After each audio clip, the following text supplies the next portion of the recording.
in the jail where he actually draws diagrams of boats, right? I have not seen the letters. I am aware of the communications that he has been having with his daughter. He keeps staying in touch. I'll show you the letters there. Okay. I mean, in all of those pages you reviewed, you didn't look at any of those plans for boats? No. Including all the dimensions of how to build boats. You can flip through. He's got coded messages. Did you know about that? I do. Okay. Coded messages, when someone creates a code and they're having a code with his daughter, that would take some higher executive functioning, correct? Memorization, yes. Same thing with drawing the diagrams of those boats, right? That would take higher executive functioning. Yes. Okay. So he's doing it while he's in the jail? Yes. Okay.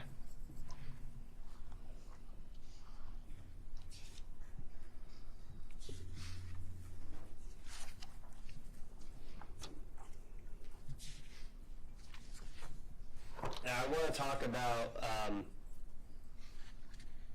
his ability to conform his behavior to the law. Mm-hmm. Certainly before this, he'd be able to conform his behavior to the law, right? Yes. There's nothing that impeded him, correct? I would agree.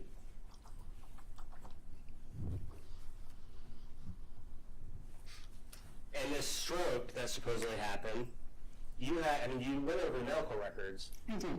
There is no independent medical records that would indicate he had a stroke.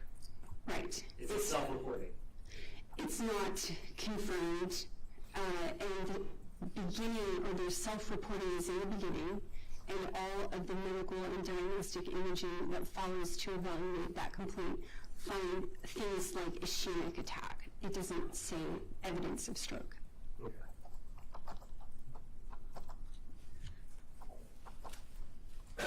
And as far as Dr. Legler, I want to talk about her for a second. Dr. Legler is not board certified, correct? I'm not aware of that. It's not listed as a board certification under her credential, but this report is also several years old, so if she went on to get board certification, as some people choose to do, we wouldn't know that today with that. And you didn't bother talking to her, correct? I did not call or contact her, no. And certainly, a workers' comp claim does not, it's not in the DSM-5 where, hey, that's criteria, that if there's a workers' comp claim settled, that does not indicate that someone actually has any type of health issue that's in the DSM, correct? But your question is a little compounded. So a workman's comp claim is not a criterion of the DSM. Sure. But the criterion will be used to establish if there's a verified finding for which remuneration, basically applies. So somebody found that those conditions qualified for that. Would you agree with me that insurance companies are a business? Oh, yes. And you agree that sometimes insurance companies, including workers' comp companies, they will settle out cases because they want the case to go away, right? It's a pretty general question, so I'll say yes. Yeah, of course it is. It's a business decision, right? In some cases, if they thought that their position was not, going to be winnable in a trial, 7 years. No, that wasn't my question. I'm saying sometimes cases can be nonsense, correct? Yes. You agree that litigation costs money. Oh, yeah. They have lawyers, right? Right. They have to have doctors and experts, right? Right. And all the while paying a workers' comp salary, correct? Right. All right, so it's costing the company a lot of money to keep this guy employed, right? Well, just to pay his salary while they evaluate the claim, I think that that's why they have insurance for those kinds of issues. Yeah, I'm not talking about the salary. I'm talking about the lawyer's fees, the doctor's fees, the insurance adjusters. All of that is factored in to the insurance company, correct? Wouldn't you agree with that? It's common sense. If you don't want to agree with it, say no, I don't care. Well, you've asked me a couple of questions that are sort of piling onto each other. So what I would say is your first question, which is it's costing them a lot of money to keep him in work. They could simply just return him to work, but he wasn't able. So that's the hesitation in answering your question. That's not exactly how it works, but that's fine. I'll leave it there. But you'd agree that it's a business decision that the insurance company makes. They will make a decision to offer a settlement with knowledge and weighing out the evidence that's available to them. If they think there is a different way that's cheaper, like forcing the person to return to work, they can also choose that. Well, that's not the option. It'd be essentially a trial, right? It is an option. Well, it is an option if the doctors find that the person's able to return to work. That is the cheapest thing to do. Now, did you speak to any of the workers' comp adjusters? No. Did you speak to any of the workers' comp lawyers? No. For all you know, that this was settled as a nuisance, they want to cut ties with them. We do not. You don't know that? Correct. And what we do know is that his workers' comp claim in this setting for this carrier actually started in 2012, correct? There are some different dates. Right, but it starts back in 2012. So when they settle, they've been dealing with this defendant for years doing the workers' comp stuff. I correct? agree, yes. Okay. And they also know that there's a history with this defendant doing other workers' comp when he did workers' comp with was it Melbourne or Cocoa Police for his shoulder? I think it's Melbourne Police for his shoulder, right? He did workers' comp there too. He did, yes, when he was trying to return to work. Right. All right. So you agree that maybe the workers' comp insurance company in a business decision decided, hey, let's just cut ties with them, right? I'm not going to opine how they made the Well, you had no idea. Right. Right. Just like you had no idea that this is somehow bolstering Dr. Legler's opinion, right? I do think that she has findings for which they would have factored into their decision. Let's talk about the findings. He actually, the defendant scored pretty high, above average, on his executive functioning, right? Look at the Trails A. Trails A, yes. Yeah, you see that? Mm-hmm. Scored in the 84th percentile. Yes, I am. And I don't know how you say that, the rough figural fluency. He was in the 70th percentile for one category and 77th for the other. Yes, so average, and then above average. Okay. And that was for executive functioning. That is a measure of executive functioning. There are others included here.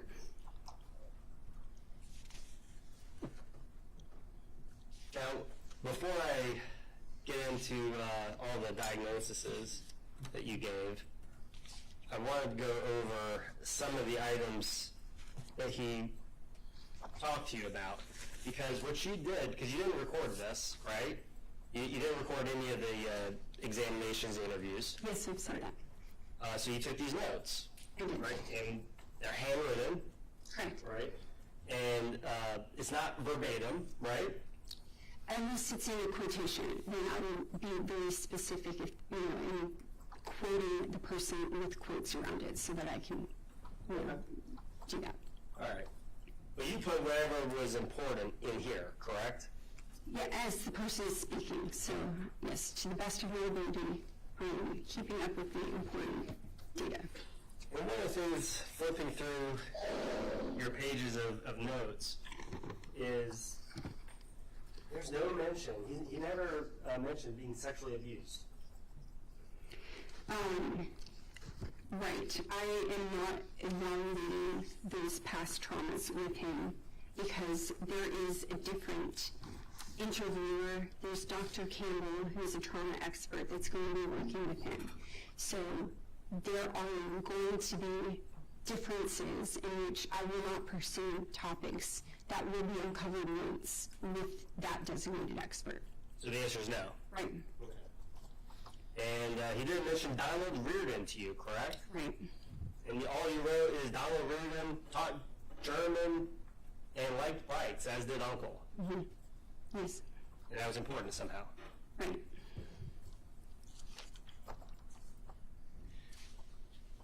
He also, he told you how much he was making during that workers' comp claim, correct? No, I found that in the records. How much was it? How much he was making at the time of the workman's compensation claim? Yep.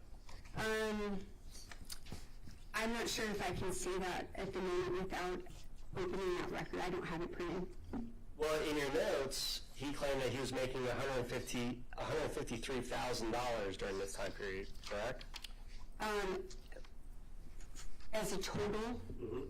so not specific to that job for workman's comp. But he's making $153,000. Right. Because while he's filing this workers' comp claim, he's moonlighting secretly as a nurse, correct? Well, I'm not sure about secretly, but he was employed as a nurse. He didn't tell that to the doctor. He didn't tell it to any of the doctors he saw during that time, right? Well, secretly would imply that no one else knows that he's working, but obviously the firefighters and the nurses and the hospital staff would all know one another, so that's not a secret. All right, so while he is claiming he's got some type of brain injury, Yes. he's working as a nurse. Yes.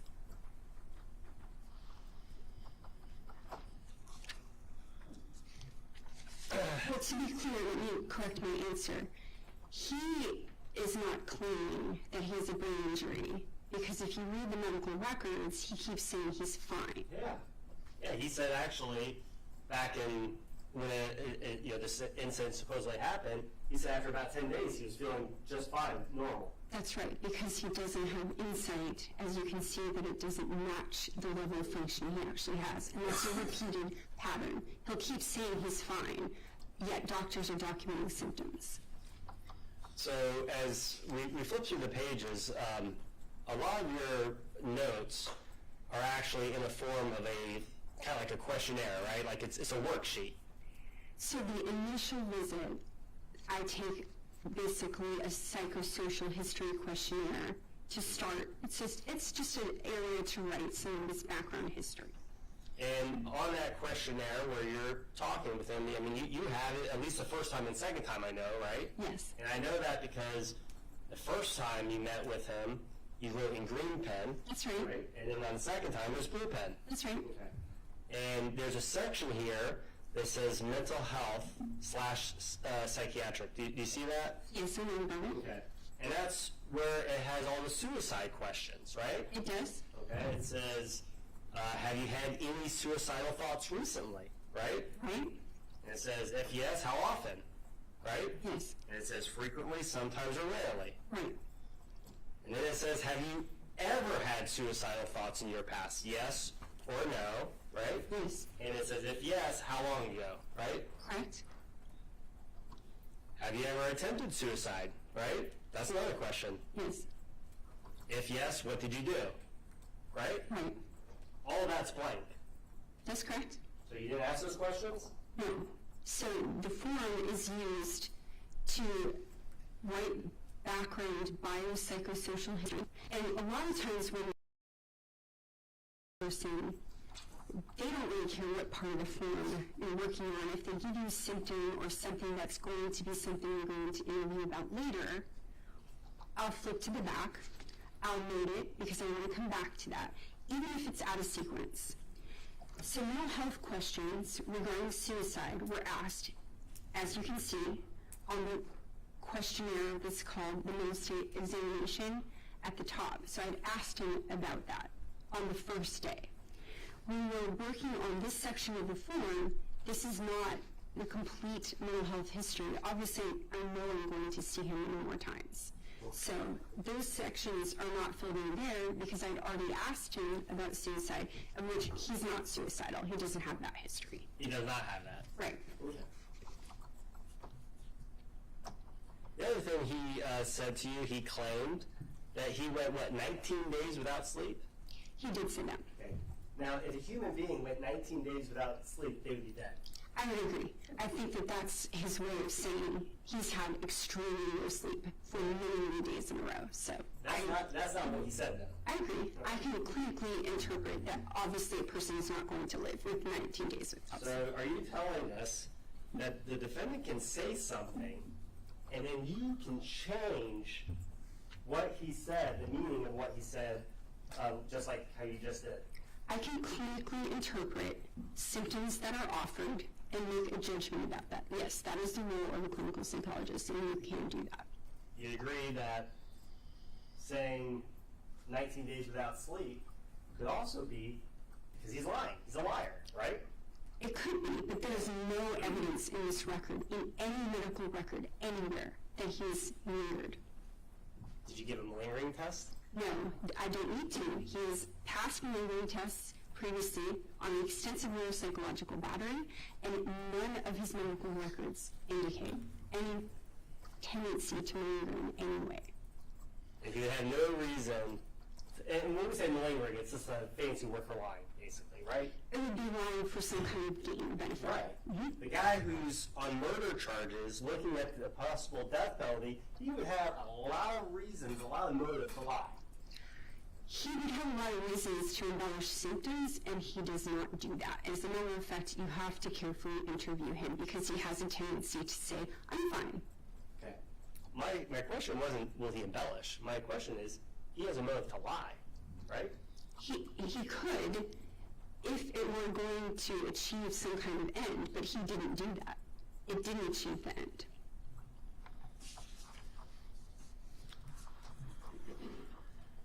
Let's talk about the masks, okay? Sure. You know that Lisa Diggs, she made masks, right? Yes, I do. You knew that she was a sewer, right? Yes. And you know that this defendant, he got the same exact sewing machine as Lisa Diggs. I don't know if they got the same machine room. You know that he was able to, essentially, when I say get back, I'm not saying being back romantically, but what I'm saying is he was able to interact with her again once he started making the masks, right? I knew that they did interact about the masks and projects she wanted done in her house and things like that. I know, I'm talking about after that. When COVID came, they're split up, right? They're done. On and off, right? So there's no necessarily overlap like a date, but they were in touch. But what happens with the mask making is he gets Lisa, that's his way to get in with her, is that she shows him how to make the masks, right? That is your interpretation of that. They did have a shared interest in making masks for other people, but his getting in with her is your interpretation of that. And your interpretation of that is he just wants to stay busy and he wants to be helpful, right? Well, he did it like a job, yes. Okay, so I mean, there's two ways you can interpret that. You can interpret him having Lisa teach him how to make masks as a way for him to get back with her, to have some interaction with her, like I just said, or your interpretation of, well, he just wants to stay busy and do stuff. No, I'm not disagreeing that he would want to interact with her, but your layer on there that he's using it as an angle to get back with her, I'm just not agreeing with that. I am not disputing that he would want to have interaction with her. And as far as the Xanax is concerned, he took Xanax for his AFib, correct? In the medical record, it's prescribed for anxiety by Dr. T. Does that generalize anxiety?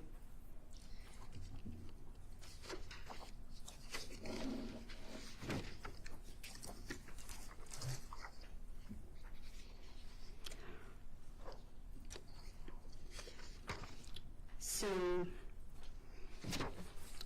originally, we've got this encounter, 12/28/15. It's listed as anxiety. It says, start on Xanax when he goes into AFib. Xanax, prescription given, anxiety disorder unspecified. In remaining records, he is given by Dr. T, anxiety medication, given Xanax. Anxiety disorder unspecified, carried forward. And also, when we go look at your record, your notes, the defendant indicated he did not like the firefighter paramedic job because he thought it was too physically demanding, right? The job was physically demanding, given that he was having a lot of medical kind of problems with his body.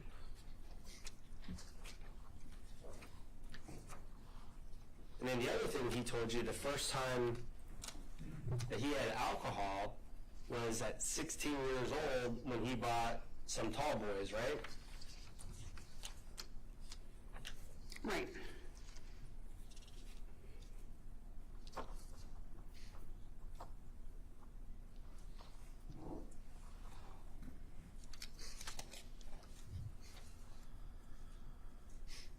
The other thing he told you, I think this was your second day because it's blue notes, but I could be off on that because you don't date at the top of every page. But he said that he was a loner, right? He didn't say that. He's a loner. And one of the things I think that you've talked about here today is he's had all these friends that have died, right? Right. As a matter of fact, he told you he had 200 friends that died. Yes, he had described having friends, many losses. No, not many, 200. Hundreds, yes. No, not hundreds, 200, right? Look at your notes. You want me to show you your notes? Sure, yeah, if you've referenced it. I'm familiar with what you're saying. I thought the number was higher. That's why I'm hesitant to answer. Right. Kind of a loner by choice. Because 200 of his friends have passed away. And you checked into that?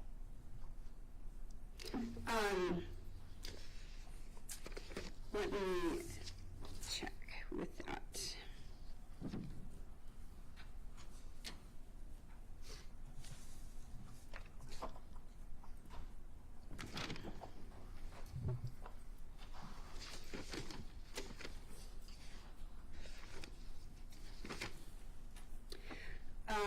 Regarding what I know about his friends dying, his son Kyle talked about Dave Parrott, which was his closest friend, dying. So that's... Hold on. Dave Parrott died like a couple months ago, way before you interviewed him. Way before that, you interviewed him. I'm not sure. Yeah, I'm sorry. Okay, let's talk about the 200 friends that died when he told you. Right. He said 4 of the photography buddies, right? Right. I don't want to get anything wrong here. 4 out of 5, all right. That's 4. Who else? He said a state trooper friend had passed away. All right, 5. Which was clinically significant and relevant because it contributed to his depression. And a friend, he was using the word friend for someone that he worked with at Publix. And so of permanent losses, those were the ones that I talked to him about. All right. So 6, there's 200, right? Right. I mean, because you agree that, 200 would be a significant factor that could, change someone, get them sad, right? Yes, for sure. You name 6. I spoke with him about 6. And he's a loner with 200 friends that died. Friends, meaning his preference is to be a loner. Right. Okay. He's named certain friends he has close relationships with. And we reviewed, as I mentioned, Dave Parrott. He spoke of him a lot. Jeff Hawk, which is a person I personally interviewed. And the other thing I know about his friendship is what I said earlier in testimony, which is his son's awareness of the impact of the loss of his friend. So that's what I've interviewed him about, his loss of friends. So the number he gave is 200, right? Yes, that's right. So if he doesn't have 200 friends that died, that means he's lying. I do not know. You do not know. We don't know the 200. Of the people that are relevant, I did discuss those with him.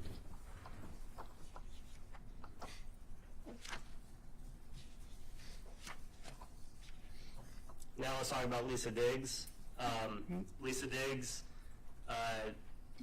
we've already established she never once asked him about the boat that he built for Lisa Diggs, right? That's right.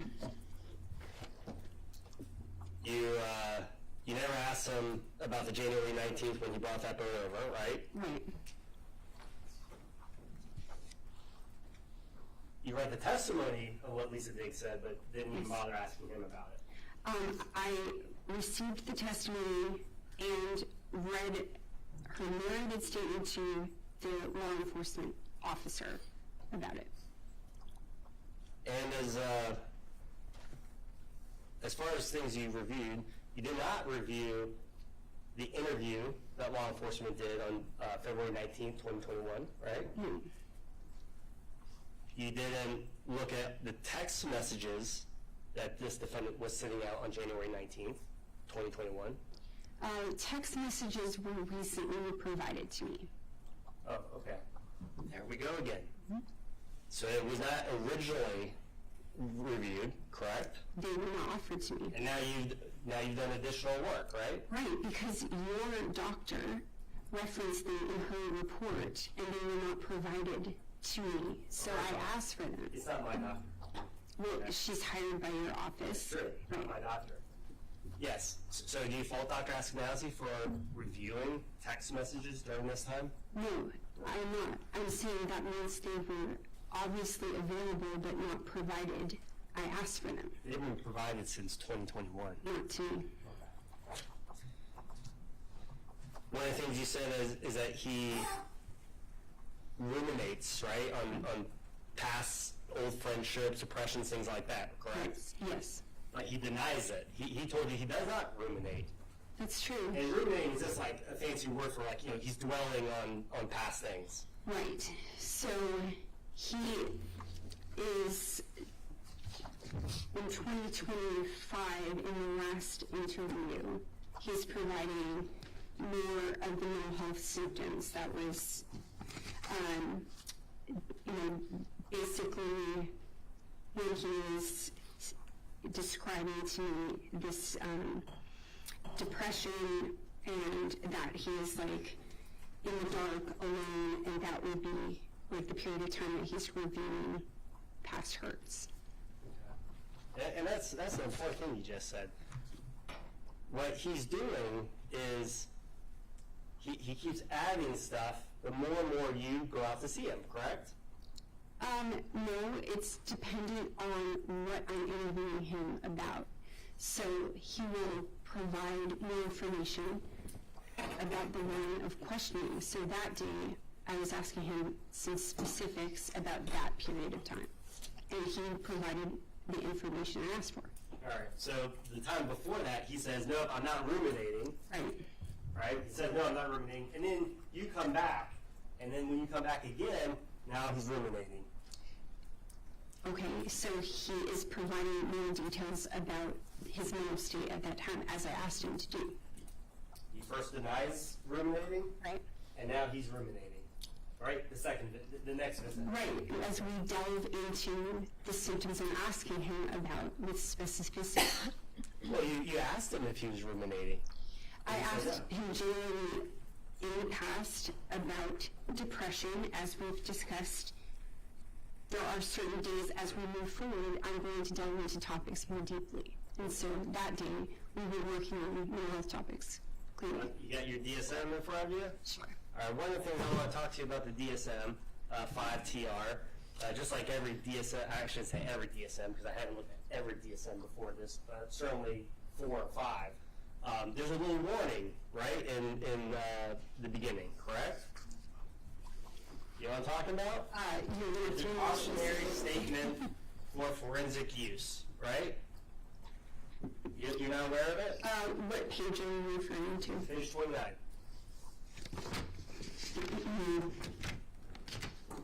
Yes. All right, and I don't know if this has been clear, so let's just clear it up. There's a difference between a clinical psychologist and a forensic psychologist, correct? Well, you can be both. When you're providing services as a forensic psychologist, then the idea is that you are assisting the trier of fact with expert opinions, so something that may be available to a lay person to assist. Okay. Listen to the question. There is a difference between clinical psychology and forensic work, correct? You are doing clinical work, but when you're testifying, you're providing forensic opinions. A clinical psychologist That's the person who has got their shingle out at the door. Someone's been feeling really bad. They don't feel like themselves. They're really, really down in the dumps. Not just sad, right? Like depressed. Something's wrong with them. Or they have another thing that they know that's going around. They want help. They seek treatment. Would you agree with that?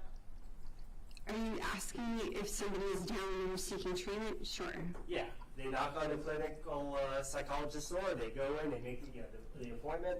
And the entire idea is that person who is seeking help to fix this problem that they're having is that they're going to be honest with the psychologist because they have no motive. Their motive is to get better. Wouldn't you agree?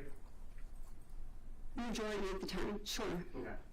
In forensic work, forensic is just basically psychology with a legal aspect. How can we do the legal aspect, right? Right, you're answering or assisting. So it's not the person who says, hey, I want to get treated, I want help like that. It's a person of, hey, what can you provide to the legal authorities, right? It's explaining it in a legal context. Right. There's a big difference. It's not a doctor-patient relationship. And in this cautionary statement in the DSM, it says the DSM-5 diagnostic criteria and text are primarily designed to assist clinicians in conducting clinical assessment, right? And treatment planning. That's right. Yeah.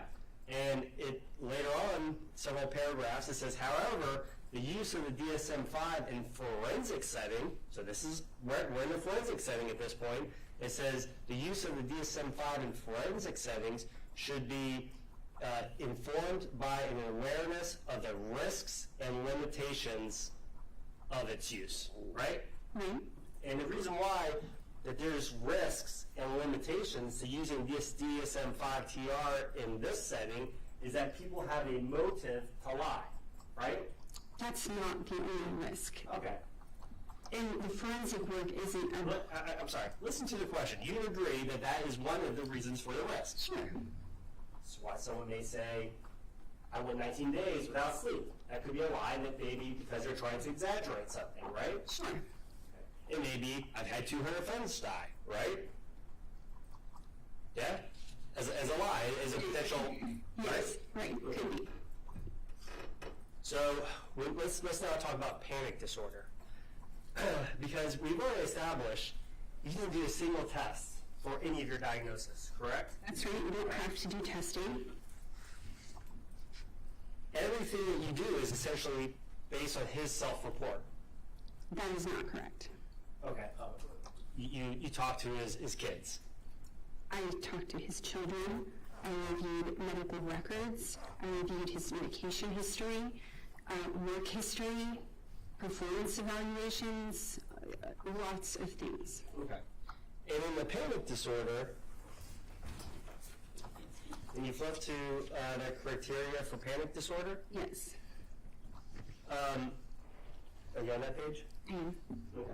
And my eyes are going a little bit bad, but what's that? It says A dot, under the criteria, that green box, it says something of unexpected panic attacks. What's the word before unexpected panic attacks? What's that word? recurrent. Recurrent, right? It's got to be recurrent panic attacks. Sure. Right? Recurrent means again and again, multiple, right? Yes. Because certainly someone can have a panic attack and they are not going to meet criteria for this. Agreed. The example I like to use sometimes is high school days. Someone didn't study for a test. Teacher is passing out the exam, and the student, their heart starts going up, up, up, up, up, up, up, right? They start sweating. They start, having a panic attack, right? Well, as a clinician, that's not enough to diagnose a panic attack. You would say it could be test anxiety. You have to evaluate that. The anxiety too, right? Yeah, a lot of things can do that. So, how many times did this defendant tell you he had a panic attack?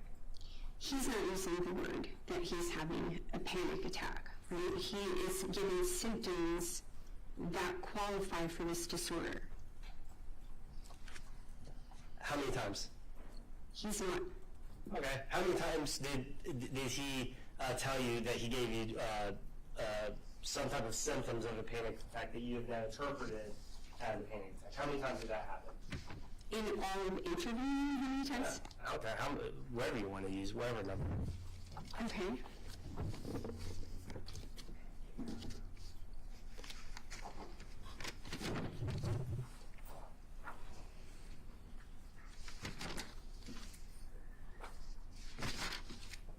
Two.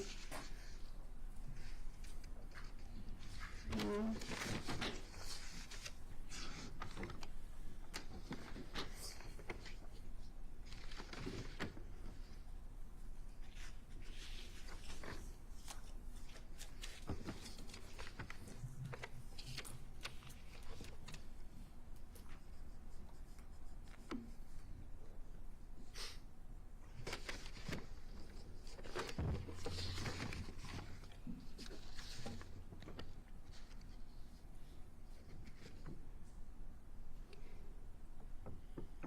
So, a quick review, it looks like we've got 3 occasions there. All right, let's talk about the 3, because you remember I asked you that same question in deposition. You remember that? No, it was a while ago.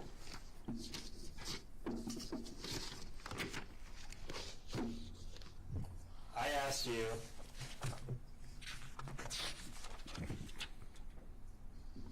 as far as Lenke is concerned, how many panic attacks did he report? And your answer was, I don't have a number. Right. And do you remember saying that? No, I don't. Here, this is page 99.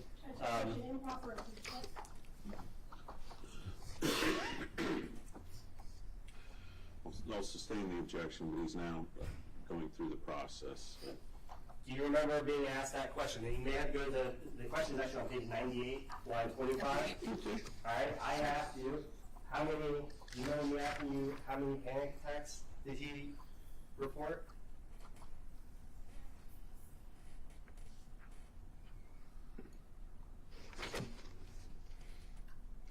Yeah, I see that. And you said, I don't have a number. Right. Okay. Because it's 0, because he doesn't report that. 0.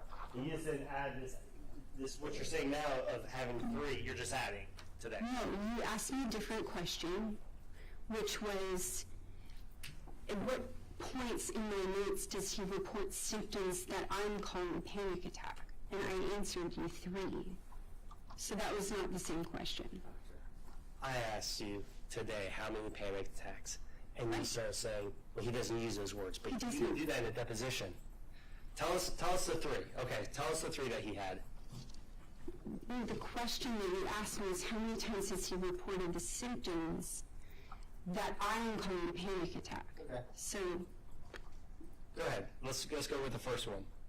all right, so the symptoms that he's reporting that I'm saying are panic attack is that pressure that he experiences with a heart rate elevated, not aware of the reason, sweating, which is not sure if it's AFib, sweating if it is AFib, if it's not AFib, then it's anxiety. A freak out feeling could be lasting for more than, if he takes, pardon me. Wait, is this what he's telling you? Yes. He's using those terms. So are we still talking about one incident? No. These are the symptoms that he told me that I am using and saying are what he reported that are equivalent to panic, that I've clinically interpreted as panic. And when did this happen? There's not a date attached to it. This is recurrent. So these are the symptoms that he's experiencing with the anxiety problems that I'm interviewing him about. He is talking about the heart racing dating back to when he was with Lisa. So that gives us a date range. That's 2017. Yes, 2017 to 2019 is the date range that he starts discussing about awakening from sleep in pure anxiety using Xanax. And that occurring a few times after ablation number 1, which we can date in the medical records. Anything else? So also the taking his motorcycle out, if he leaves more than 5 miles, he has the feelings of freaking out and a sense of impending doom and being afraid. Anything else? Did he tell you when that happened? Let's see. It was when his Honda 1100 had 1,000 miles on it. So I don't know the date of that because I don't know what date he bought the Honda 1100. And what's the third incident? Well, again, I'm giving you symptoms that he's discussing. And so those were the symptoms. That, okay. And at least as far as those first set of symptoms, is also very, very similar to his AFib. Yes, and that is why the medical doctor's opinions, noting it as anxiety, are relevant. And as far as the insomnia that he had, you also are aware that he complained the insomnia is due to a lot of his pain, his hand pain, and other physical pain, correct? Yes, so he has a primary insomnia diagnosed, and later in the text messages, as you're referencing, I do see that he's complaining of insomnia, and he's complaining when his daughter directs him to try to lay down, that he has throbbing pain. So he's trying to sit up, but he's not sleeping, even sitting up. He also can't sleep after he takes that boat to Lisa Diggs' house, correct? Yes. If you did ask him about that.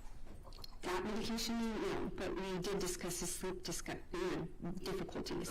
And everything that you just mentioned as far as what you're saying, the thing that described as these panic attacks, and you're interpreting this as panic attacks, if you had recorded this, we would know exactly what was said, right? Sure. And how it was said, right? Sure. And none of this panic attack stuff ever interfered with his finances? What do you mean? I'm not really making that association. I'm hoping you are. Well, then it didn't prevent him from maintaining a job? Well, I don't know about that because it is part of the period of time that he is not working and receiving treatment for it. So I know that later, I would agree with you, when he's working as a nurse, it is still in the window of having panic attacks. And it didn't prevent him to appreciate his criminality of murder, correct? Correct.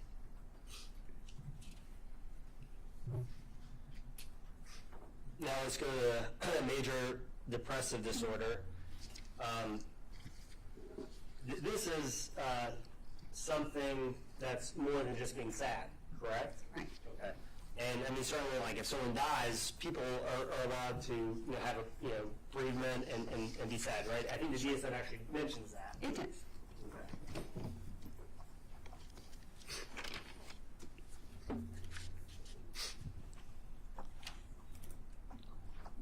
There is no treating physician that's ever diagnosed this defendant with that major depressive disorder, correct?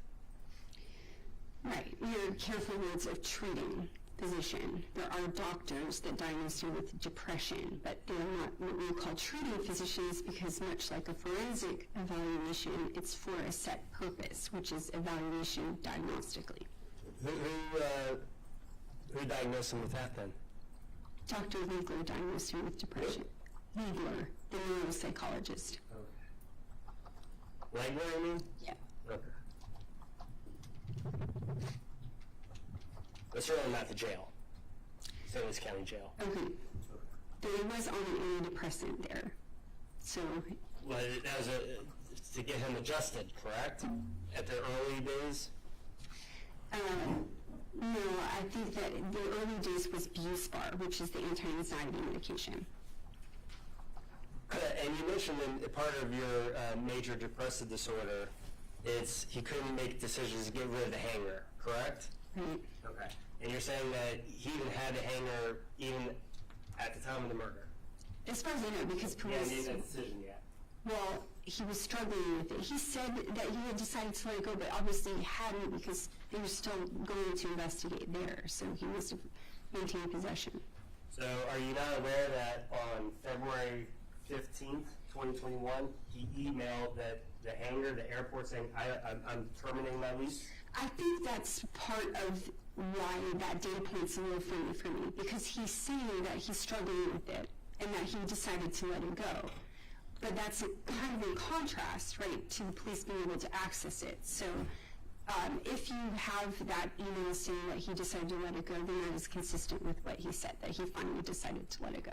Well, that's a lot different than what you're saying. He was having trouble. He said on 2/15, I'm letting it go, 30 days notice. So he had it for 30 days. He was having trouble deciding to let it go. Based on what he said. Yes. And that just so happens to coincide with just a couple hours later, he goes to Home Depot up in North Melbourne and buys a 1 gallon of denatured alcohol. That's right. That's used to pour on Richard Benson and light him on fire, right? That's right.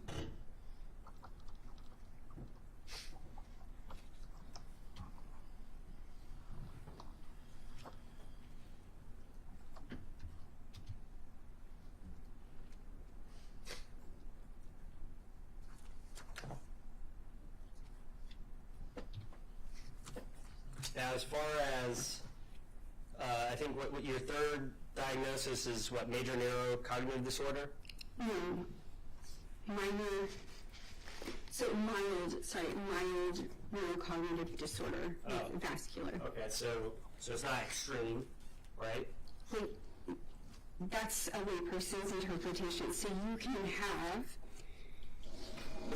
deficits that are disruptive even if they're mild. But the determination is like how much assistance that you would need in doing your activities of daily living.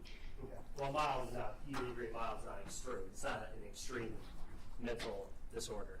No, I would not agree with that. So mild is extreme? As I said, it's the level of deficits, which can be extreme in a mild neurocognitive disorder. And what we do for that is we do neuropsychological testing, right? To figure out what that is. That's what you need for that final part in that diagnosis. So you establish an original diagnosis of neurocognitive disorder with the vascular component, with neuropsychological testing and imaging. And so those are part of his record. And I am not doing an original diagnosis of neurocognitive disorder because he has a past already diagnosed neurocognitive disorder. From 2015. That's right.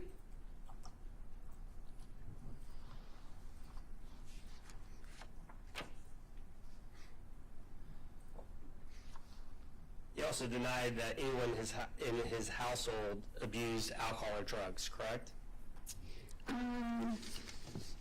Let me just check. I believe that's true. I don't think that they had a substance abuse issue of a major kind.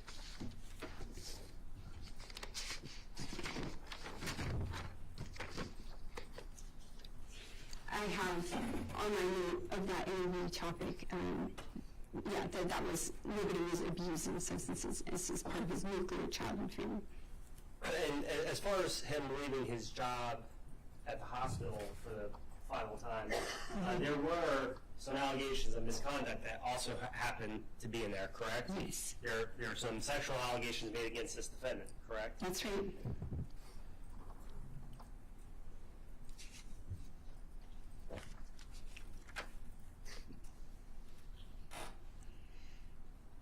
So when you come up with all your diagnoses, you did this without doing a single exam, right? No tests. You did not do any objective testing.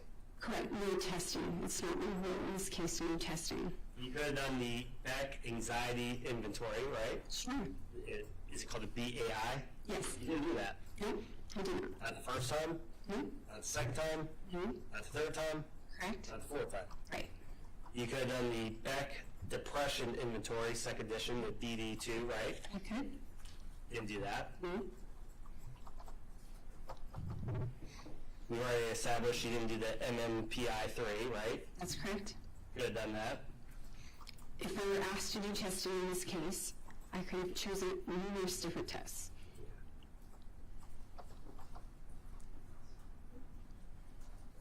I have nothing further. Redirect.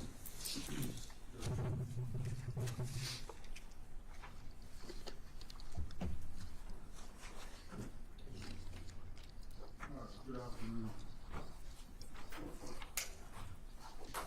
afternoon. Dr. Harper. Let's go on reverse because it's first on the jury round. The prosecutor ended with, you didn't do the MMPI 3. All right, let's tell the jury what the MMPI 3 is. So, Minnesota Multiphasic Personality Inventory, only on the third revision of that test. Now, did Dr. Legler do the MMPI? Yes, She did the 2 that's right. because at the time that was the most up to date. That's correct. Did that have possibly any reason why you would not be able to need to do the 3? Yes, she had determined, the levels of clinical importance in the depression and the anxiety and somatic complaints. She had valid scores. There was no distorted profile, and she included that in her clinical interpretation. Going back a little bit further, the state attorney asked you if you could have done the back-end diary inventory. Yes, And you could have. sure. You didn't. Yes. You didn't feel the need to. I was asked to do testing by your office, but you can obviously diagnose using the criteria that are available to my profession, and you do not have to do testing. Now, during your clinical assessment of Mr. Lenke, had you determined you needed a test for whatever reason, would you have done it? No, because I have a limited role in the case and there are other experts available. What I would have done is said, if I felt that I had some diagnostic uncertainty of some kind, as if there weren't many records available to me, I would have asked you if you would either hire an expert to do that test that I felt like I needed, or ask permission to follow up with testing. But I didn't need to do that. Okay, and that's the point I'm trying to make. Ultimately, we would have had that conversation if you thought it was needed. Okay. Right?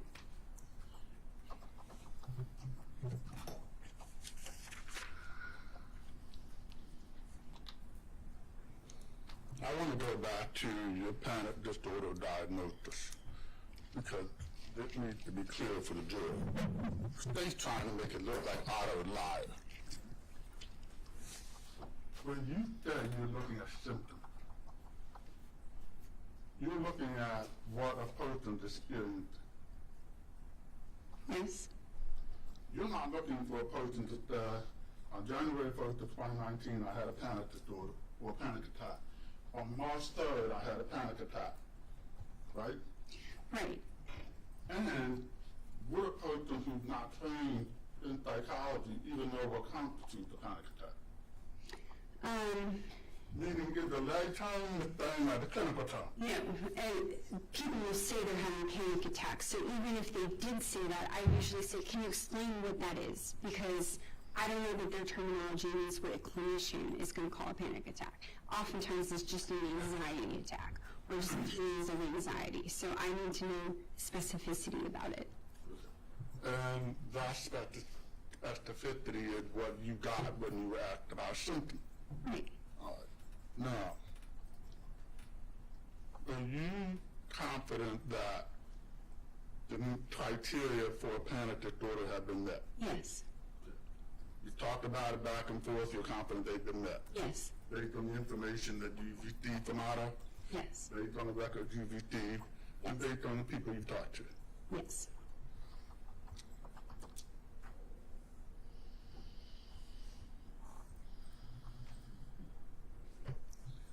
Prosecution makes a big deal about the fact that Otto told you he went 19 days without sleep and you had 200 friends die.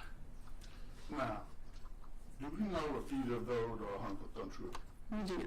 Okay. Now, I'm curious. You spoke with him 4 times Yes. over several hours. Yes. Did he tell you anything else that didn't seem to be true? Did you recall? Not off the top of my head. Okay. So out of 4 individual meetings and several hours, those are the 2 things that may not be true. Maybe not. There may be a way of talking to put the point across, but it might not be a factual, I understand. That's kind of where I'm going with it.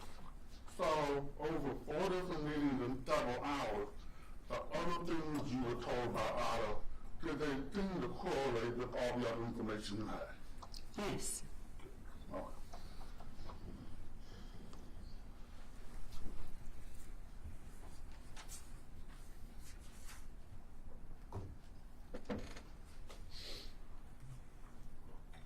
I want to talk about the matchmaking, the fake match. Okay. State attorney brought up that Otto asked Lita to help him make the fake net, to teach him how to make the fake net. I'm not sure if that was the exact statement, but that she knew how to do them, and that would allow him to be around her. Now, the jury heard testimony from Lita about that, Okay. where he had purchased a similar sewing machine to hers and asked her for help on how to work it. Okay. Now, based on what you know from Otto, he asked Lita to teach him. But then, correct me if I'm wrong, he went on to continue to make the fake knife by himself. That is correct. Lita even testified that she showed him once and then she was done. That makes sense. So, Lita showed him, he made the fake knife, he continued to make the fake knife. Is that your understanding, Dr. Hunt? Yes. Okay. And what is your understanding, the reason why he did that? He had genuine concern that the people that are in like the direct line of care did not have enough access to equipment. They just didn't have that. And since he had time and cared about them staying safe, he made them for his children, he made them for people that were at the hospital, and he's just making them to protect people.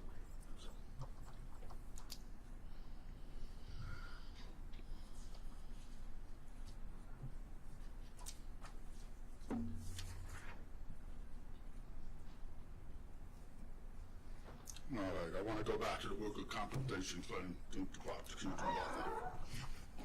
We talked about this a little bit, but I'll talk about it a little bit more. Based on your review of the record, the worker compensation claim went on for several years. That's right. There was several doctors involved. That's right. There was Dr. Lenke involved, obviously. Yes. There was a cardiologist involved. Right. There was a neurologist involved. 2. Yes. 2 neurologists and the brain doctors. Right. And all of them had ample records which you had an opportunity to review. That's right. And we know this much. After several years of that, the insurance company settled the case. We know the amount was over $178,000. Yes. Now, the prosecutor asked you a bunch of questions about why an insurance company might settle a case, and we're going down the path of maybe it was a good business decision to do so. Right. All right. Now, you don't know why the insurance company settled the case. No, I do not. But can you tell us, did the information from all the doctors seem to fit together? Yes. Did the information from the neuropsychologist seem to fit with what the neurologist was saying? Yes, with the exception, there is a neurologist who provided a second opinion who's like, I don't understand why he has not been allowed to return to work. So there is a neurologist who's got aberrant, opinion. The treating, referring doctor, Dr. Tees and Dr. Wiegler all are in concert and continue. Their records overlap and are consistent. Understood. All right. And other than this one doctor, we know that ultimately the decision was made to settle the case. Right. And I think Mr. Lenke expressed that he wanted to return to work, and I think that that's important too. All right. And while I think I know what you mean, tell us why you think that's important. Well, again, you're looking at what somebody's motivation is, right? So if they are trying to somehow suggest they have a condition they don't have, then they're not going to say that they are better in 10 days or don't have a symptom. He clearly was motivated that he wanted to work. So that makes what symptoms were identified very important and valid because he's not trying to embellish them. He wants the opposite. He wants to seem fine and be returned to work. And while he can go back to being a paramedic EMT, he was able, at least for a couple of years, to work as a nurse. Yes. Now, is it your understanding he made a decision to stop working as a nurse? Yes. Why? Well, he had made some kind of error in not being able to recall medication that really bothered him. And he felt that he may be a risk to others because of his limitation, and that really unsettled him. That's not how he wanted to practice it. As I said earlier, he really wants to be good at his job. And so that's called a cognitive dissonance, meaning he's having an experience that doesn't match who he thinks he is. And that's very uncomfortable, and he cannot do that.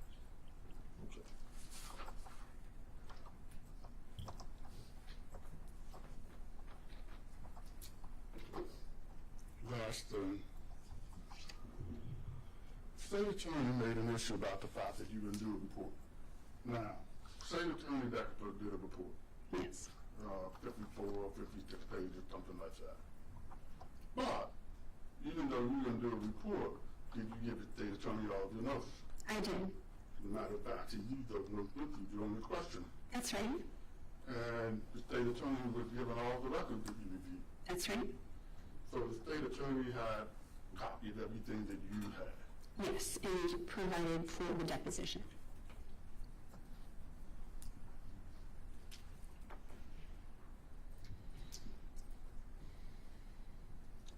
And while we're on that topic, state attorney brought up that you could have done your own IQ test. Yes. Now, did Dr. Lenke do an IQ test? She did. Could that have factored into why you did not feel the need to do an IQ test? Well, again, it wasn't my role to do testing in this case. And this is a comprehensive evaluation, and it's rare, I would say, in a case to have a pre-incident full neuropsychological evaluation available to me. So I was able to benefit from that good work. And if you filed an IQ test with necessary, you would have had that conversation. Right, it was just like we mentioned, I would call and ask if you could hire someone or if I could do it. Thank you, Doctor.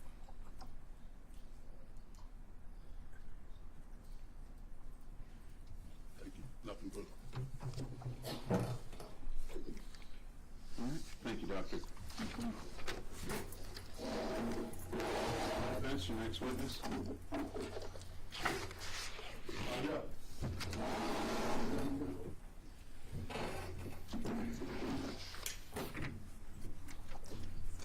Doc, I need those letters back. Oh, sure.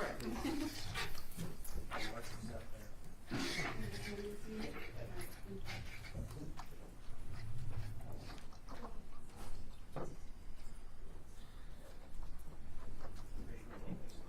Do you swear or affirm that the evidence about the conviction is the whole truth and nothing but the truth? I do. What do you think?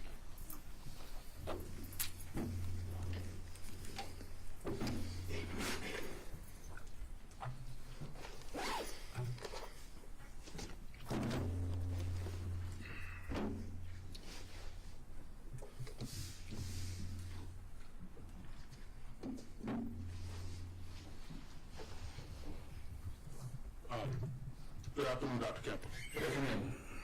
Please tell the jury your name. My name is Dr. James Campbell. That's C-A-M-P-B-E-L-L, just like the soup. All right, Dr. Campbell, what kind of doctor are you? I'm a clinical psychologist, licensed here in the state of Florida. And what do you do, what do you practice? Well, I have a private practice in Plantation, Florida, which is right near Fort Lauderdale, about 2 hours south of here. And there I treat a number of disorders, but I specialize in treating people with histories of trauma, people who suffer from post-traumatic stress, and people who meet criteria for PTSD. My expertise coming out of graduate school was specifically on adult survivors of child abuse. So people who are adults now but were abused when they were children and are still kind of carrying on and exhibiting the symptoms. And in terms of your clinical practice, where you actually treat people, Can you tell the jury about what the split is between that and testifying legal cases? Well, certainly. So it's a little complicated answer. So prior to COVID, my practice was pretty 50-50 in terms of the practice and treating people and then doing the forensic work. When things got backed up during the pandemic, after the courts were closed and things like that, it swelled so that I was doing more forensic work and less clinical work. At current, right this exact second, I would say I'm probably in the area of somewhere between 60-40 and 70-30 towards the forensic side of things. I'm getting more forensic work at this point than I am getting treatment work. Now, in terms of the forensic work, do you testify in both criminal and civil cases or just criminal? Right now I am just testifying in criminal cases. I have been hired on one civil case in the past. It did not go to a trial. It was thrown out prior to that. But I did not have a very good experience in that civil matter, so I decided to kind of stick with the criminal side of things. Now, in terms of criminal, did the prosecution ever hire you, or was it mostly defense? The prosecution has never hired me. I have been consulted on 2 different occasions by the state attorney's office. One of them was at the West Palm Beach, or the Palm Beach County, I should say, state attorney's office. I don't recall who the other state attorney was, but they called. They asked for an appointment, or maybe they emailed. I can't recall, but we set up an appointment. We spoke over the phone, and they decided not to hire me. At current standing, mental health, but specifically trauma, is seen as a mitigator. It's used in this purpose, and not as an aggravator. And I have to assume that that's why I don't get calls from the prosecution. They don't call. So. Let's do this, Doctor. You've obviously been accepted as an expert in the area of psychology before. I have, yes. Can you give us an idea of how many times? I don't keep an accurate count of exactly how many times I testified. I think the number is somewhere in the range of 85 times. I know that I've been retained on far more cases than that, cases that were settled out of court or didn't make it to a trial, things like that. But I know that in terms of testimony, it's in the 85 range somewhere. Understood. And would that be all jury trials, or do you sometimes testify in front of judges? No, I definitely testify in front of judges as well. A decent number of those appearances were in what we refer to as Miller or Graham resentencing cases, which are cases where a law is changed and you have to go back and do the sentencing again to give that person a sentence that meets with the new version of the law. And in those situations, it's just a judge. There is no jury present in those cases. So, and I know it's going to come up. I don't know the exact number of how many times I've testified in front of a jury, but it's it's in probably the 20 range somewhere, something like that. You knew where I was going with that. Yeah. All right, Doctor, what expertise do you believe you're going to provide for us today? Well, I was hired specifically to look at trauma, to look at Mr. Lenke's history of childhood trauma, his history as a first responder, and to assess whether there was any damage done by those traumatic experiences, whether he exhibited any symptoms that were consistent with post-traumatic stress. And I say post-traumatic stress, meaning the effect of going through trauma and the carrying it with you afterwards, not necessarily post-traumatic stress disorder, which is a criteria that's laid out in the book that they've been parading around earlier. Now, before I go any further, I don't want to forget this. What is your hourly rate? My hourly rate, I believe, is $300 an hour. I charge $150 an hour for travel. You know about where we are in terms of bill? Actually, sending my bill is on my to-do list for tomorrow. So I'm not sure exactly what the number is. I know that I spent 4 hours with Mr. Lenke. I drove back and forth both times, so that's another 4 hours there. My guess would be that my bill will come in somewhere under the area of about $10,000, maybe $7,000, $8,000, something like that. Okay. All right. Before we go into Mr. Lenke directly, I want you to give a jury a thumbnail sketch of your educational background. Sure. Leading up to the point where you became what we call a doctorate of psychology. Okay. Well, I'll skip over high school just to save you guys some time. But I have a bachelor's degree from Colgate University, which is in Hamilton, New York. I then did some post-baccalaureate, what they call post-baccalaureate non-degree seeking education at Wayne State University, which is in Detroit, Michigan.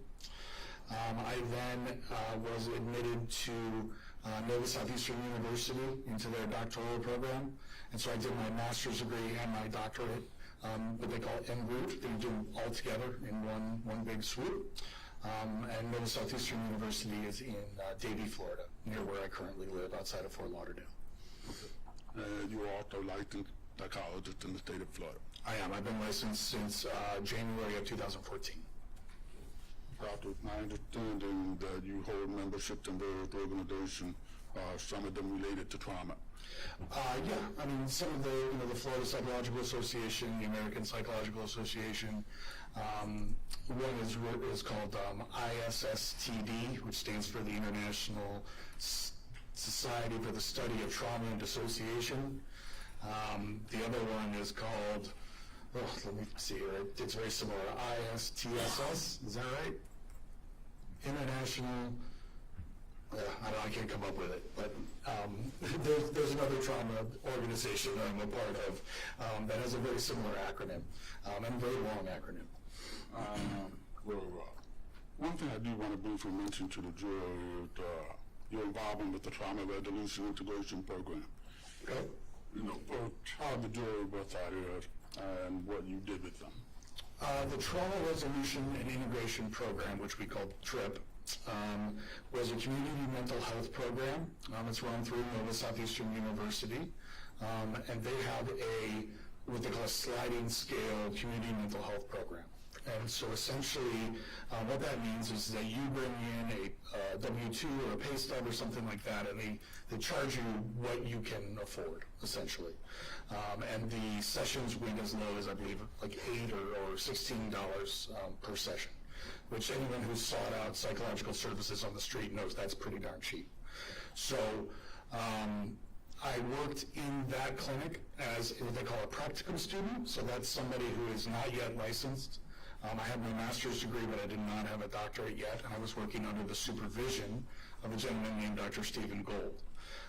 He was my supervisor. He was a licensed psychologist, and I worked under him as my supervisor and mentor in that clinic. The following year, I was what they call the clinical coordinator of the Trauma Resolution Integration Program. So I ran staff meetings, I assigned cases, I did a lot of administrative work and things like that. I also kept about a half of a client caseload as well. At the end of my doctoral program at Nova, I did what they call an internship. Okay, so in order to get a doctorate, a clinical doctorate in psychology, you have to do a year-long intensive internship. And during the course of that internship, I did also work in Nova's Psychological Services Center, in their Community Mental Health Center, working with the TRIP program, also working in the Adult Services program, and in the Child, Adolescent, and Family Services program. So children and families, adults, and TRIP all together. And I did that for a full year, and then graduated with my doctorate, at which point I went into what they call a postdoctoral residency. That postdoctoral residency was in the private practice of Dr. Stephen Gold, my mentor from that Trauma Resolution and Integration Program. So I basically continued my work with adult survivors of child abuse, people suffering from trauma and PTSD. And that's essentially what I've been doing ever since. There are people in my clinical practice who will find me online and call, and they come in for other problems, anxiety, depression, things of that nature, anger management, things like that. But the majority of my time and energy since I entered graduate school has been spent on trauma and PTSD. Let's talk about Otto Lenke a little bit. You've already touched on this, but there came a time that I contacted you, the defense contacted you about doing an evaluation of Mr. Lenke. Yes, it was February of 2024. As part of your review of Mr. Lenke, we provided you with numerous records. You did provide me with records, yes. Now, despite the records, did there come a time you've already referenced to where you decided to meet with Mr. Lenke and talk with him? Yes, I met with Mr. Lenke on 2 occasions. April 5th of 24 for 2 hours, and December 20th of 24 for 2 hours. Now, jury's heard a lot of testimony from experts at this point, but what is the reading you need to do an interview or meeting with the client? Well, with all the discussions that we've had over the last couple of hours about assessments and testing and all of those things, standardized tests when it comes to psychology can be useful and they can give you information, similar to an SAT or an ACT when you're trying to get into college. But they also have a lot of limitations. The truth is that there is no test that can diagnose someone with a mental health disorder. You need an individual to do that. You need a clinician, a trained doctor to give that diagnosis. And so meeting with Mr. Lenke to speak with him myself, to hear his stories, to see his reaction when I ask questions, all of those things is imperative in terms of me giving any sort of insight to this gathering of what I think the effects of his traumatic experiences are. All right. During those meetings, they were basically just you asking questions of Mr. Lenke and him talking with you. Essentially, yeah. So I met Mr. Lenke. You accompanied me. You introduced me. You told him that I was a psychologist. We were very careful not to mention trauma. I have found that when people mention the word trauma, essentially what happens is people just start kind of spewing all of the worst things that ever happened to them. And I miss all the story in between. We miss all of the explanation, all of the understanding of where they went and why they went and how they got there. So we were very careful not to mention trauma. We did identify me as a psychologist. We did identify me as someone who was hired by the defense and who was covered under attorney-client privilege, someone that hopefully he could learn to trust. And essentially I went from that point on with gathering some sort of a social history, asking him about his life, working chronologically, where was he born, who raised him, et cetera, et cetera. And when things came up that were relevant to the trauma assessment that I was doing, I asked follow-up questions, and the interview went like that.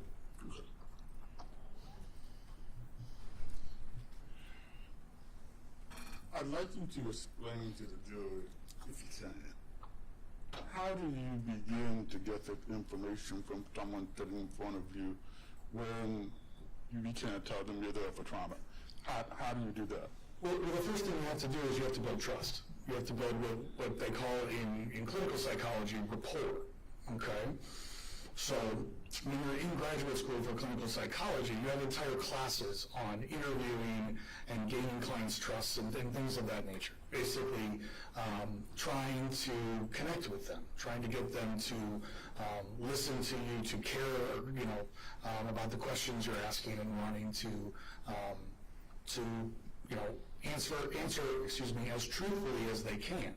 One of the things that I always say to these individuals when I go into the room is, I need you to be as forthcoming with me as you can, because if you gloss over something or mislead me in some way, and then we get to this point and something gets thrown at me that says, well, that's not true, then I end up looking silly. And then what I'm going to say, it loses its importance. And so I always am trying to build that trust and get them to give me the truest kind of most internal insight they can. Even though you had records from me, would you agree that many things that you were looking at we didn't have records for? The things that I was looking for, we did not have records for. There were a lot of records that dealt with, this workers' compensation situation and all of this cognitive impairment situation, which obviously is not my area of expertise. I reviewed them, I looked over them, but looking at them specifically to try. Fortunately, there were not a lot of those kinds of files available. There's a couple of things working against us in that way. Number one is Mr. Lenke's age means that some records from his early childhood or things like that were not available. The second thing is that, as we all know, sometimes when horrible things happen to you, nobody reports it, right? People get raped, people get abused, people get beaten. Sometimes they don't call the police. They don't want their mom to get in trouble. They don't want their dad to get in trouble. They don't want things like that to happen. The Me Too movement was an example of that. The fact that people came forth and said these horrible things happened to me and they couldn't prove it. And it's horrible that it happens that way. But it is fairly common. In fact, I would say it's very common. So that made your report building and interviewing Guild all the more important. It made it that much more important, yes. And it also made the records review that much less kind of relevant. Okay. Let's do it this way.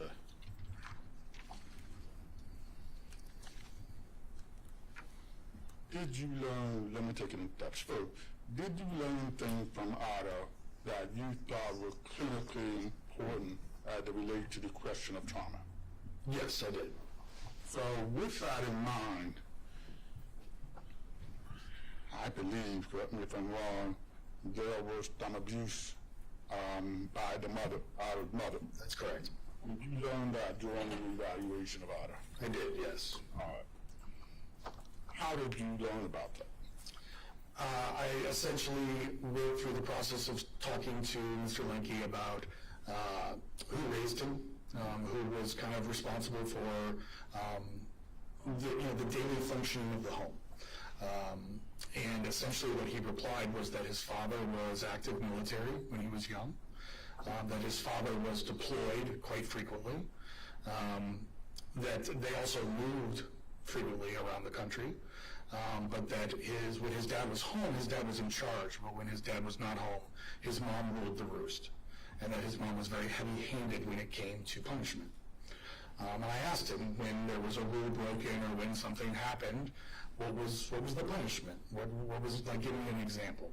And he spoke about belts, he spoke about, beatings, he spoke about belts with the buckle or metal end used as opposed to the leather end used. What he told me that I thought was kind of most relevant was that it felt to him as a child, and it still feels that way to him when he was telling me the story, that these beatings didn't always have a purpose. They didn't always have a reason. There were times when he made mistakes. He's a child. He breaks rules. He gets in trouble. All kids do. But there were a lot of other times, he said, where he felt like he came home and his mother was just in a bad mood and he would get beaten.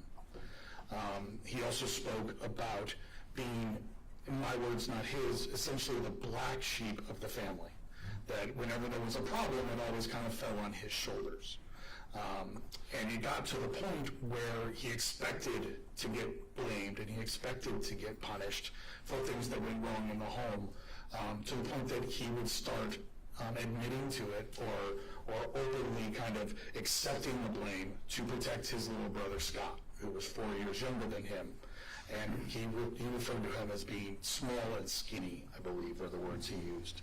But essentially, he did not believe that Scott could take the beatings in the same way that he could.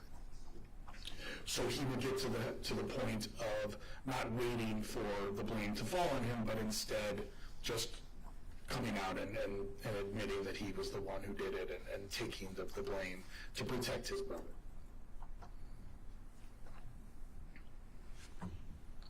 At the time you're evaluating Otto, are you at this point, if you're not, it's okay, are you at this point able to determine how that trauma experience or that experience affected Otto? At that early stage when I'm speaking with him, No, my concerns at that time are less about the long-term effects. I'm more interested in how that affected his childhood development. One of the things that's very important when we're children is we develop what they call primary attachment, right? So we attach to our parents, and we connect with them, and we see them as a protective factor. We see them as someone that we can trust that is there to keep us safe. And the positive things that they say about us, we then internalize that stuff, and those phrases and descriptions of us or of our good qualities are the beginning of our self-esteem or our self-confidence. That's where we start to build up our belief in ourselves, our love for ourselves, our belief that we can accomplish things.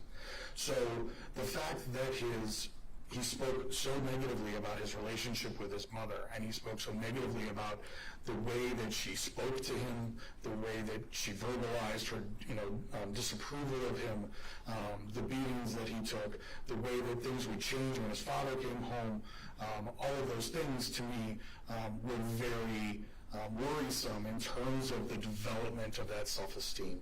And if I can expound just one more second, the reason that self-esteem or that self-confidence is so important is because researching in trauma has shown us that self-esteem or self-confidence leads to something called resiliency. Okay?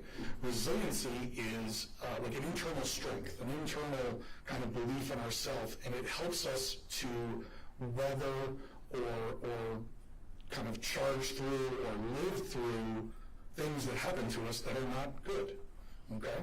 So there are risk factors and there are protective factors. And the protective factors build us up and make us stronger, and the risk factors kind of pull pull the carpet out from under us. They lead to depression, problems with self-esteem, problems with identity, not understanding who you are, things of that nature. So at this point, I'm starting to wonder, or I'm at least concerned about Mr. Lenke's resiliency, his strength, and if that lack of a relationship with his mother and that lack of having kind of a safe home to exist in affected him later in his life. Doctor, my understanding you were able to detect and determine that Otto constantly moved and relocated as a child. He did move a great deal, yes. What did Otto tell you? He told me that he was born in Oklahoma, that by the age of 3 or so he was living in Germany on a military base. He spent approximately 2 years there, after which he moved to Maryland for a brief time. He then was in Philadelphia by first grade, and then in 1975 he moved to Palm Bay, Florida, which he described to me as, we went on vacation and we just never went home. That he lost kind of his entire life. All of his friends, everything he knew that he had in Philly was kind of gone. He also spoke about moving out of the house as soon as he could when he turned 18 years old. Now, Otto was 17 when he got to Florida? We'll have to do the math. He was born in 59, August of 59. So depending on what time of the year it was, he was 16, 15, 16, one of the two. Okay. All right. He was a teenager. He was a teenager, correct. Now, once he gets to Brevard County, Florida, we know he kind of settled down at that point. We know that from his records, he basically built his life, became a police officer, all that, in Brevard and in River County. So here's my question for you. Up until about 16, 15 age, where he's moving around so much, are you noticing if that affects Otto? Well, based on Otto's description of kind of his emotional reaction to those moves, I would say yes. One of the things that's very common with people who move a lot is that they feel that they're always the new kid in school. They feel like they always are having to make new friends, having to find new places to go, new things to do. It can be very disruptive. One of the things that child psychologists always point to as being a stabilizing force in a child's life is what we refer to as predictability. The idea that the kid knows what's coming the next day. He knows that his mother loves him. He knows that his father's going to be around. He knows whatever he knows. And he's able to count on that. He's able to depend on that. And so for Mr. Lenke, that was missing. That was lacking. And there were things were changing frequently. That was difficult on him based on the conversations that we had. Okay. Now, we know Mr. Lenke's father eventually comes home from military. He does, yes. I believe he retired, I think he said it was when he was about 8 years old. All right. Yes, 66 or 67, he said, one of the 2 years. So we have, the way the mother treated him when the father's not around. We have the constant relocation. Is there an idea that more than one risk factor, for lack of a better term, can compound? Oh, absolutely. One of the things, the idea here is that when we're talking about traumatic experiences or risk factors, they're cumulative in nature, right? So when you, think about it this way. Any one of you, when you're in a situation and something bad happens to you, and then another bad thing happens to you, the second bad thing always seems worse than the first. Right? It's like, oh, this happened and then this happened. It's piling on. I can feel that it's getting worse and worse. You start to kind of look down upon yourself. You start to not believe in yourself. It starts to affect your self-esteem. And those things are true. When it comes to trauma, if you have any sort of an anxiety reaction to that trauma, i.e. any kind of like post-traumatic stress, then what that does is it makes you that much more anxious, that much more nervous. You don't feel safe. You're looking over your shoulder. And by doing that, you are more observant, and therefore you see threats around you at all times. You're always looking for problems. You're always looking for danger. And because of that, you're more likely to see things. You're more likely to be traumatized again, and therefore the situation kind of gets rolling like a snowball downhill. Does that make sense? Doctor, you were in the courtroom when state attorney was questioning Dr. Harper. Yes. You remember hearing the state attorney ask her if Otto ever told her about sexual abuse, and she said no. I do remember him asking that, yes. Did you find out about that from Otto? Yes, I did. All right. Now, this is important. Any idea why maybe he told you, but not her? I don't honestly know. There could be a number of factors. My gender could have been a factor, seeing as Dr. Harper is female. The fact that I don't know. We'd have to ask Mr. Lenke about that, why he admitted that to me and not to her. One thing I do know is that after we had spoken about it, it did come up as well on a questionnaire that I gave him, where he admitted to being approached and fondled by an adult during his judo classes. And so I think that kind of took the seal off the bottle, so to speak, and then the conversation continued from there. Okay. Now, tell the jury what Otto told you happened. What Otto told me was that while he was in Philadelphia, which he described as a fairly difficult time for him, they put him into Catholic school when he got to Philadelphia, and he spoke about having trouble with that. He had been in public school up until 6th grade, and there was no problems there. He reported that things were fairly normal, but that once he entered the Catholic school in 7th grade, he had trouble making friends. He was being picked on. There was some bullying, some things of that nature. His father then got him, or gave him permission, one of the two, to get involved in judo. And he said that judo very much spoke to him because of the structure. because it gave him a direction, it gave him something to focus on, something to help him concentrate, something to kind of put his energy and his angst towards. But he spoke about a gentleman whose name was Reardon. I'll have to find it in my notes here if you give me a moment.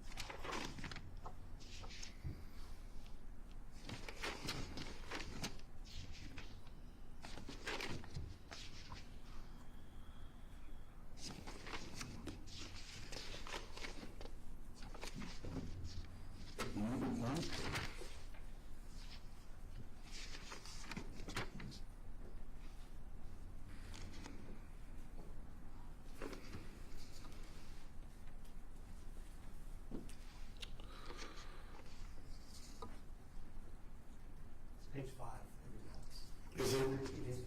Thank you very much. Thank you, yes. High school, trouble in Philly. Mr. Reardon was a guidance counselor at his school, but was also involved in judo.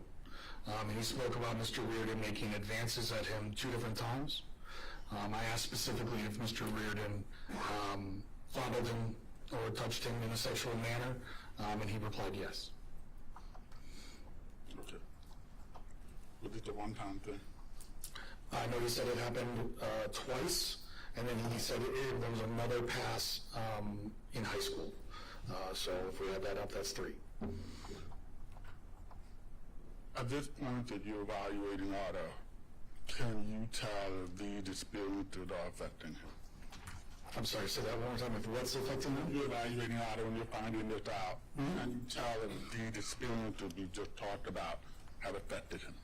Well, I can tell that he's having a hard time telling me about it. That it's difficult for him to admit it. His eyes are tearing up. He's acting anxious, uncomfortable, fidgeting in his seat, things of that nature. I had already determined at that point that he was not someone who shared information lightly.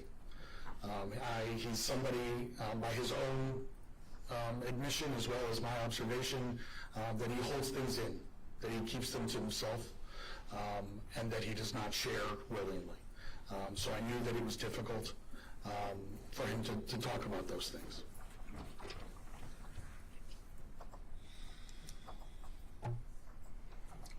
We know that eventually Otto graduated school in Brevard County, went on to work at public, and then eventually became a law enforcement officer. That's correct. Now, did you talk with Otto about his experience as a law enforcement officer? We did speak about some experiences that he had as a law enforcement officer. We also spoke about the kind of culture of law enforcement officers and how they dealt with their emotional kind of baggage or damage. Okay, let's take those separately.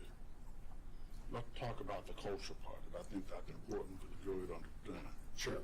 What did Otto tell you? He said essentially that he was aware of the fact that he was experiencing post-traumatic stress, that his medical training had educated him on the signs and the symptoms of post-traumatic stress and post-traumatic stress disorder, but that within the community of first responders, there was a very large stigma about trauma in general and about not being able to kind of handle it, not being able to keep your proverbial stuff together. And so he spoke about the fact that he basically never told anybody about it. He never told his colleagues about it. He never told his partner about it. He didn't speak to other police officers or firefighters or paramedics about it because it was stigmatized so badly. And he spoke about, we spoke about the damage that could have potentially done to him because with any signs of post-traumatic stress, you are, the earlier you start talking about it, the earlier you seek treatment, the better the prognosis. Much like something like autism or any kind of mental health disorder, really. The longer you let it kind of stew and you kind of push it down, the worse it gets. Did Otto tell you about any specific instances while he was in law enforcement that, Would you discuss? He spoke first about being a SWAT officer, and he talked about the fact that he did not believe that the police department that he was employed by when he was a SWAT officer, that they were using the SWAT in an ethical manner. He believed that the SWAT, was used as what he referred to as a suicide squad, that they were essentially sent into very dangerous situations and took on greater risk than they should have. He did not specify any specific stories about those kinds of experiences. He did not give me any concrete examples of that, but he spoke about that at length. One situation that he did speak about specifically in terms of his police training, for a while, or for a period of time, he was a training officer. So he would take the new rookie police officers and take them in his car and lead them around, and he would try and teach them the ropes. And he spoke about having a trainee named Joe, and that Joe was not very aware of his surroundings. He spoke specifically about Joe walking out in front of cars when they were at crime scenes and things like that, passing traffic and stuff like that. And that there were several occasions where Mr. Lenke felt like he had to grab Joe and pull him back before he was hit by a car. Mr. Lenke spoke at length about the ideas and the conversations that he had with his supervisors about the fact that he did not think that Joe should be graduated to full status.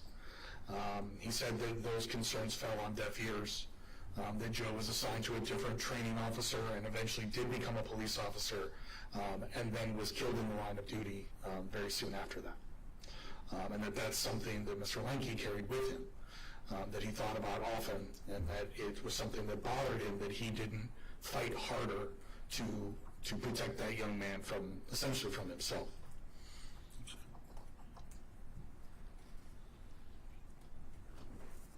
At this point, is the trauma from Otto's childhood factoring into how he feels as an adult? Yeah, I believe so. Through the mechanism I spoke about with self-esteem, self-confidence, and resilience. I believe that his experiences as a child led to self-esteem issues, self-confidence issues, things of that nature. And I do believe that made him less resilient to withstanding the challenges of being a police officer or a paramedic or firefighter. And Dr. Campbell, are there any other experiences either as a police officer or EMT paramedic or registered nurse that he shared with you that you think the jury should know about? Yeah, he spoke about being a paramedic with the Indian River Fire Department. He spoke about being a paramedic prior to that and transporting individuals, not necessarily being a first responder, but just transporting in an ambulance. And he said that he really liked that job because it was still good work. He was still helping, but it did not involve any trauma. It did not involve any danger, any blood and guts, any death, anything of that nature. But he said that after a short while doing that, or a time period doing that, he was transferred over to being a paramedic, and that during that time in his life, he said that it started in 1997. That he saw a lot of death. He spoke specifically about a building that caved in on him while he was trying to remove an injured person from the building. He spoke about a car accident that he responded to, and that in that car there were 7 individuals that were all dead on arrival. And that those sorts of memories, again, stayed with him, that he thought about them, and that they were traumatic events that had an impact on him.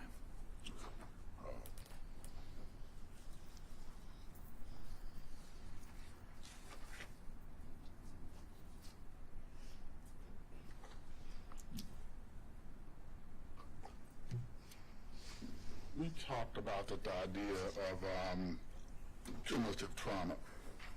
Even up to his paramedic EMT days, are we thinking this still compound like you talked about earlier? Yeah, I believe so. I think that those traumas are still compounding, that they're still affecting him. Mr. Lenke is very skilled at pushing these emotions down, compartmentalizing. One of the 5 criteria of post-traumatic stress disorder is something called avoidant behavior. And there's 2 categories within avoidant behavior. One is physical avoidance. So if you've been to a place and you had a traumatic experience, you avoid that place. You don't go there because it reminds you of that traumatic experience. It brings those memories back and it makes them more vivid. The other way that people avoid things is cognitively with our brain. We push them out of our brain. We don't think about them. Whenever they pop up, we work very, very hard at distracting ourselves, at keeping busy. We pour ourselves into our work. We have hobbies. We do things of that nature.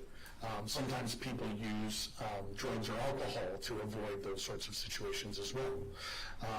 So, one thing that Mr. Lenke and I spoke about is the fact that he had become adept at compartmentalizing, at basically taking those thoughts that he doesn't want to think about and pushing them down and away so that he doesn't have to think about them and they don't bother him or cause any anxiety for him.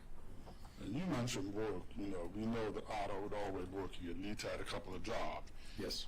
Do you think that might be one of the reasons why it's easier for him to push shit stuff down if he's always working? I do think that working is a good distraction. It's considered productive. It obviously helps you, pay for your house, pay for food, things of that nature. It's a healthy way to distract yourself as opposed to some of the other options. And I do believe that Mr. Lenke used his working situation as a way to distract himself from what was going on inside of his head.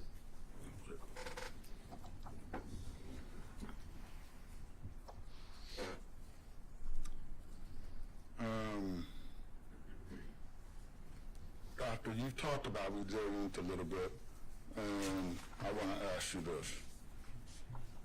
It's a tough question, but I want to get into it. Would you agree with me that different people exposed to traumatic events might have different levels of resilience? Absolutely. And that has to do with simply everything they've been through, the protective factors that they're experiencing, etc. Exactly. I mean, even all the way down to their genetics. Everybody is just wired a little bit differently. So in order to truly understand how someone experiences an event, you have to get to know that individual. This is something that plagues psychology, or probably still plagues psychology for years, is the idea that the initial study of PTSD came after Vietnam. And you could have 2 people in the same foxhole coming back from Vietnam, and one of them had very bad post-traumatic stress, and the other one did not. And they had to figure out why that was. They went through the same experiences. Why is it that one of them came out, completely damaged, and the other one came out relatively unscathed? And the answer they came up with was resiliency, self-esteem, self-confidence, their experiences, their belief in themselves, their ability to dig down deep and say, this is going to be okay, I'm going to be okay, I'm going to make it through it, as opposed to somebody who doesn't have that strength saying, oh my gosh, this is so horrible, I'm never going to make it. And the level of fear and anxiety that they experience is much higher than the individual on the other side of the foxhole. This side, I want to switch gears and talk about the H's. Okay? So, please tell the viewers, what is the H? All right, so ACE, ACE stands for Adverse Childhood Experience. And it was originally published in 1998. It was a study that was done by Kaiser Permanente, which is a hospital and insurance group out in California. And they did it in coordination with the Center for Disease Control, the CDC. And the original study, they went and they were attempting to try and find the precursors or the risk factors that led to people being obese as adults. And they realized that they had stumbled upon a much larger problem, a much larger group of data. And so they went back and they did a large, what they call a meta-analysis, which basically they put all the numbers in a computer and they let the computer run a bunch of statistical scenarios and things of that nature.